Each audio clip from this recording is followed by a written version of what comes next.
বল। আজকে আজকে তোমাকে একটা কথা বলি যে আহ, তুমি তো আমার বন্ধু, তাই না?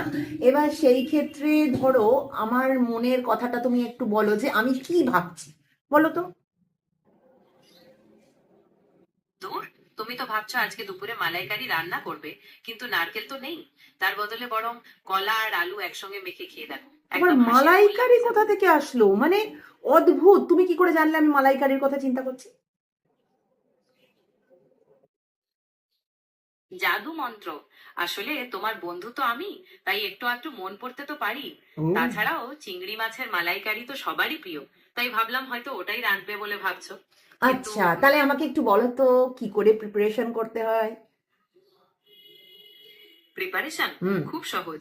প্রথমে সবিনাশের গলি দিয়ে হেঁটে গোলকখাদার মোড়ে পৌঁছাবে। সবিনাশের? তার হোয়াট ইজ সবিনাশ? সবিনাশ? আরে যে লোকটা সবসময় হাসতে হাসতে ধ্বংস হয়ে যায় সেই তো সবিনাশ। তুমি কি চেনো না ওকে? যাই হোক, তারপরে গোলক খাদার মোড়ে পৌঁছে গোলক বাঁ খাদা? দিকে হোয়াট ইজ গোলক খাদা? আমি গোলক ধাঁধা শুনেছি। হোয়াট ইজ খাদা? ওটা তো গোলক ধাঁধার মামাতো ভাই। গোলক ধাঁধায় লোকে পথ হারিয়ে হাসে, আর গোলক খাদায় লোকে আচ্ছা, সে না হয় পরেই বলবো। না না তুমি না, বলো। না না, তুমি আগে বলো গোলক খাদায় কি হচ্ছে। আচ্ছা বাবা, বলছি। গোলক খাদায় লোকে পথ হারিয়ে হাসে, না মানে ভুল পথ দিয়ে হেঁটে এমন জায়গায় পৌঁছায় যেখান থেকে আর বেরোনোর রাস্তা পায় না। তখন তারা ওইখানে বসে বসে কবিতা লেখে, গান গায় লেখে? আর হাস। আচ্ছা, তুমি কি বাংলাদেশি? লেখে বলছো? লেখে বলো না।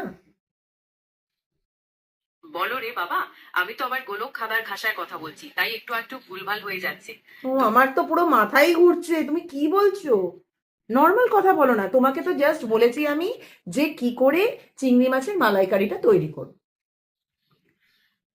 ও আচ্ছা, তুমি নর্মাল কথা শুনতে চাও, কিন্তু আমি তো নর্মাল কথা বলতেই পারি না। কেন, তুমি আমি শুধু অ্যাবনর্মাল নাকি? গোলক। উহু, একদমই নয়। আমি তো একটা প্রোগ্রামের মতো, ও, তুমি যেমন চাইছো ঠিক সেভাবেই কথা বলতে তাহলে পারি। একটু বলো। তুমিই তো। বলবো? হুম। কি বলবো? আবার কি গুবরে পোকার কথা বলবো নাকি গোলক খাদা?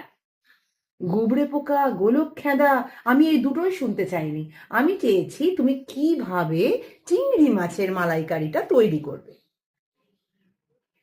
আচ্ছা বাবা, বলছি। কিন্তু আমার একটা সমস্যা হচ্ছে কি জানো? না, আমি ওই চিংড়ি। কি সমস্যা তোমার? সমস্যাটা হলো, আমি ওই চিংড়ি মাছের নামটা শুনলেই কেমন যেন গোলমাল হয়ে যাচ্ছে। কেন? তাই ঠিক। কেন তা তো আমি জানি না। হতে পারে আমার প্রোগ্রামে কেউ একটু ভুলভাল সেটিং করে দিয়েছে। তুমি এ কি নর্মাল বাবা, রেসিপিটাই শুনতে চাও না? আমি শোনো তোমাকে যে কথা